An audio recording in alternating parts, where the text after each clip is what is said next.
Hi ನಮಸ್ತೆ ಎಲ್ಲರಿಗೂ ಹವ್ಯಕ ಪಾಕಶಾಲೆಗೆ ಆದರದ ಸ್ವಾಗತ. ಒಂದೇ ಥರದ ಚಪಾತಿನೆಲ್ಲ ತಿಂದು ಬೇಜಾರಾಗಿದೆಯಾ?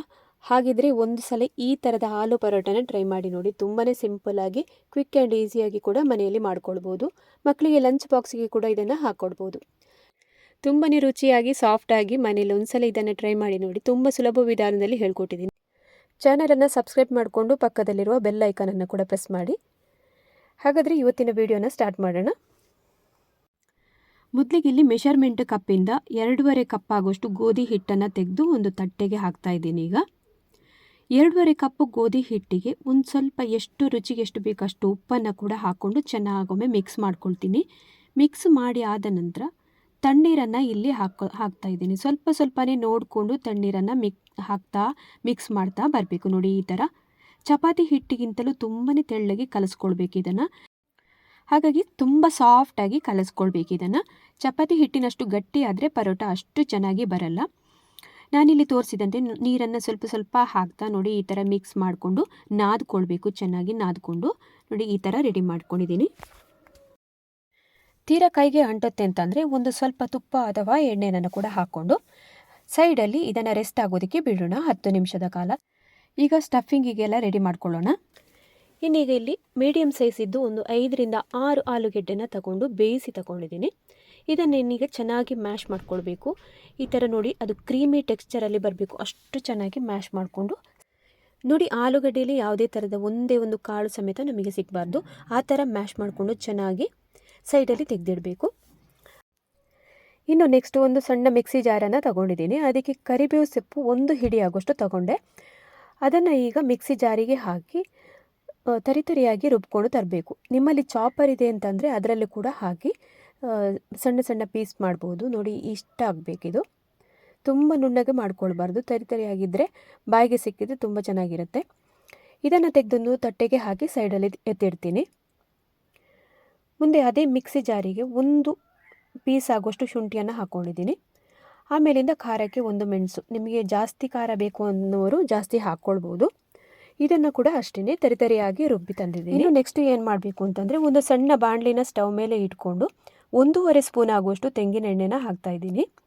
ಅದಕ್ಕೆ ಆಗಲೇ ರುಬ್ಬಿಟ್ಟಂತಹ ಹಸಿಮೆಣಸಿನಕಾಯಿ ಆಮೇಲಿಂದ ಶುಂಠಿಯ ಪೇಸ್ಟನ್ನು ಕೂಡ ಹಾಕಿದ್ದೀನಿ. ಜೊತೆಗೆ ಕಡಿಮೆ ಉರಿಯಲ್ಲೇ ಇಟ್ಕೊಂಡು ಇದನ್ನು ಮಾಡ್ಕೊಳ್ಬೇಕು.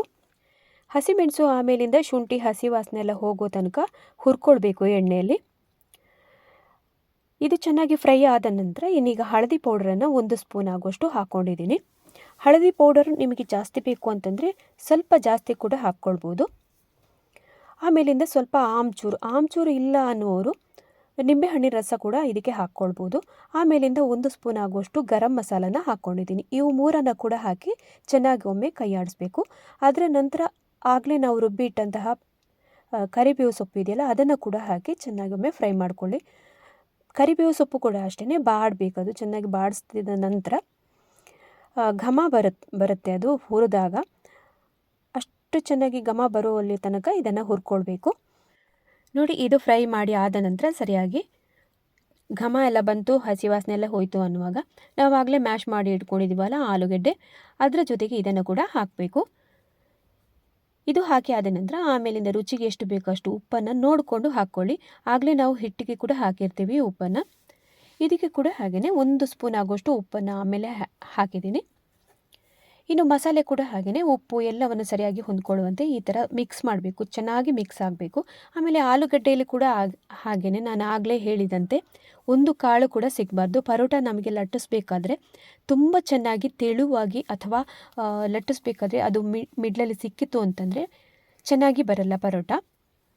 ಅದಕ್ಕೋಸ್ಕರ ನೋಡಿ ಕೈಯಿಂದ ಈ ಥರ ಮಿಕ್ಸ್ ಮಾಡ್ತಾ ಇದ್ದೀನಿ. ಸ್ವಲ್ಪ ಕಾಳು ಸಮೇತ ಸಿಕ್ಕಿದರೆ ಪರೋಟ ಉಬ್ಬಿ ಕೂಡ ಬರಲ್ಲ, ಅಷ್ಟು ಚೆನ್ನಾಗಿ ಆಗಲ್ಲ. ಇಷ್ಟೆಲ್ಲ ರೆಡಿ ಮಾಡಿಕೊಂಡು ಸೈಡಲ್ಲಿ ತೆಗೆದಿರ್ತೀನಿ. ಸ್ಟಫಿಂಗಿಗೆಲ್ಲ ರೆಡಿ ಮಾಡಿ ಆದ ನಂತರ ನೋಡಿ ಆಗಲೇ ನಾವು ರೆಸ್ಟ್ ಆಗೋದಕ್ಕೆ ಬಿಟ್ಟಂತಹ ಗೋಧಿ ಹಿಟ್ಟು ಕೂಡ ಹೇಗೆ ಬಂದಿದೆ ಅಂತ ನೋಡೋಣ. ತುಂಬ ಸಾಫ್ಟಾಗಿ ಬಂದಿದೆ ಇದು. ಇನ್ನು ಈ ಗೋಧಿ ಹಿಟ್ಟಿನಿಂದ ಒಂದು ಸಣ್ಣ ಉಂಡೆಗಳನ್ನಾಗಿ ನಿಮಗೆ ಸೈಜ್ ದೊಡ್ಡ ಬೇಕು ಅಂತಂದರೆ ದೊಡ್ಡದು ಕೂಡ ಮಾಡ್ಕೊಳ್ಬೋದು. ಪರೋಟ ಅಂತ ಆಗುವಾಗ ಮೀಡಿಯಮ್ ಸೈಜಿನ ಉಂಡೆಗಳನ್ನಾಗಿ ಮಾಡಿಕೊಂಡು ನೋಡಿ ಈ ಥರ ಗೋಧಿ ಹಿಟ್ಟಿನಲ್ಲಿ ಒಮ್ಮೆ ಅದ್ದುಬಿಟ್ಟು ಆಗಲೇ ರೆಡಿ ಮಾಡಿ ಇಟ್ಕೊಂಡಂತಹ ಆಲೂಗಡ್ಡೆ ಸ್ಟಫಿಂಗ್ ಇದೆಯಲ್ಲ ಅದನ್ನು ಇದರ ಜೊತೆಗೆ ಹಾಕಬೇಕು. ಸಣ್ಣ ಸಣ್ಣ ಉಂಡೆಗಳನ್ನಾಗಿ ಮಾಡಿಕೊಂಡು ಅದನ್ನು ಕೂಡ ಇಟ್ಕೊಂಡು ತುಂಬ ಸಿಂಪಲ್ಲಾಗಿ ನೋಡಿ ಮಾಡ್ಬೋದು.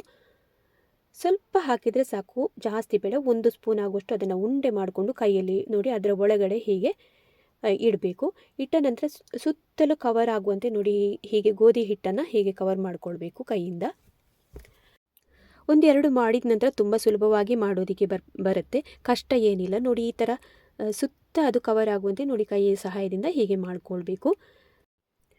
ಸ್ವಲ್ಪನೂ ಗ್ಯಾಪ್ ಎಲ್ಲ ಇಲ್ಲದಂಗೆ ಸ್ಟಫಿಂಗ್ ಎಲ್ಲ ಹೊರಗಡೆ ಕಾಣಬಾರ್ದು, ಆ ಥರ ಫುಲ್ಲು ಕವರ್ ಮಾಡಿಕೊಳ್ಬೇಕು ಗೋಧಿ ಹಿಟ್ಟಿಂದ. ಈಗ ಇನ್ನೊಂದು ಉಂಡೆನನ್ನು ಕೂಡ ಅದೇ ಥರ ಮಾಡಿಕೊಂಡು ಒಳಗಡೆ ಸ್ಟಫಿಂಗನ್ನು ಯಾವ ಥರ ಫಿಲ್ ಮಾಡೋದು ಅಂತ ನೋಡ್ಕೊಂಡು ಬರೋಣ. ಆಗಲೇ ಮಾಡಿದಂತೆಯೇ ಇದನ್ನು ಕೂಡ ಮಾಡಿ.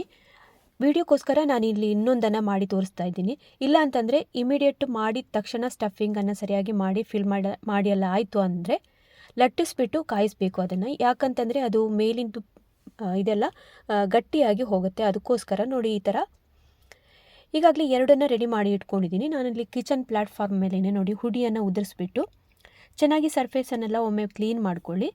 ಮಾಡಿ ಆದ ನಂತರ ಹುಡಿಯನ್ನು ಹೀಗೆ ಇದು ಮಾಡಿಬಿಟ್ಟು ನಿಮಗೆ ಎಷ್ಟು ದಪ್ಪ ಬೇಕೋ ಅಷ್ಟು ದಪ್ಪನ ಮಾಡ್ಕೊಳ್ಬೇಕೀಗ. ಪರೋಟ ಅಂತಂದರೆ ಸಾಮಾನ್ಯವಾಗಿ ಸ್ವಲ್ಪ ದಪ್ಪ ಇದ್ದಷ್ಟು ಒಳ್ಳೆಯದು. ನೋಡಿ ಲಟ್ಟಣಿಗೆಗೂ ಕೂಡ ಅಷ್ಟೇ ಸ್ವಲ್ಪ ಹುಡಿಯನ್ನು ಹಾಕ್ಕೊಂಡು ಲಟ್ಟಿಸ್ತಾ ಇದ್ದೀನಿ.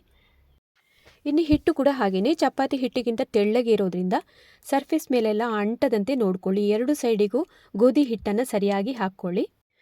ಗೋಧಿ ಹಿಟ್ಟನ್ನು ಸರಿಯಾಗಿ ಹಾಕಿದ ನಂತರ ನೋಡಿ ಎಷ್ಟು ದಪ್ಪಕ್ಕೆ ಬೇಕೋ ಅಷ್ಟು ದಪ್ಪಕ್ಕೆ ಲಟ್ಟಿಸ್ಕೊಂಡು ಕಾದ ಕಾವಲಿ ಮೇಲೆ ನೋಡಿ ಹಾಕ್ಕೊಳ್ತಾ ಇದ್ದೀನಿ.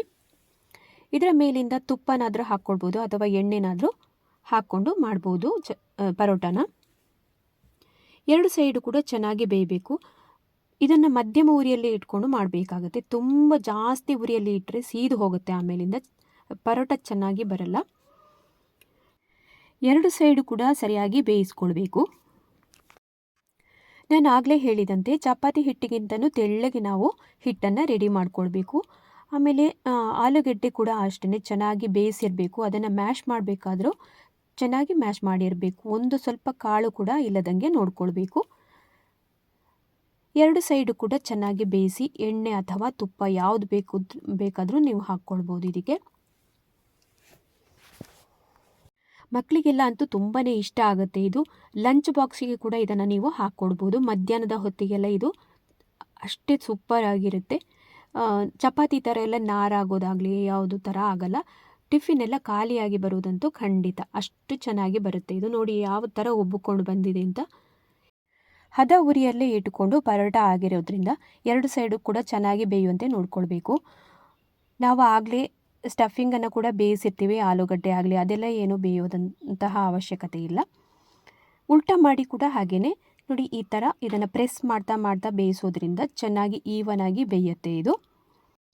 ಮೇಲಿಂದ ಹಾಕಬೇಕಾದ್ರೆ ತುಪ್ಪನಾದರೂ ಹಾಕ್ಬೋದು ಅಥವಾ ಎಣ್ಣೆ ಆದರೂ ನಡೆಯುತ್ತೆ. ಆಮೇಲಿಂದ ಬೆಣ್ಣೆ ಕೂಡ ಹಾಕ್ಬೋದು. ಇದಕ್ಕೆ ಯಾವುದು ಬೇಕಾದ್ರೂ ಹಾಕ್ಬೋದು, ನಡೆಯುತ್ತೆ. ಗೋಧಿ ಹಿಟ್ಟನ್ನು ಕೂಡ ಚೆನ್ನಾಗಿ ನಾದ್ಕೊಳ್ಬೇಕು. ಆಮೇಲಿಂದ ತುಂಬ ಗಟ್ಟಿ ಕೂಡ ಆಗಬಾರ್ದು, ಆ ಥರ ನೋಡ್ಕೊಳ್ಬೇಕು. ಆಮೇಲೆ ಸ್ಟಫಿಂಗ್ ಕೂಡ ಹಾಗೆಯೇ ಆಲೂಗಡ್ಡೆ ಎಲ್ಲ ಬೆಂದಿರುವಂಥದ್ದು ಚೆನ್ನಾಗಿ ಮ್ಯಾಶ್ ಮಾಡೋ ಥರ ನೋಡ್ಕೊಂಡಿರಬೇಕು.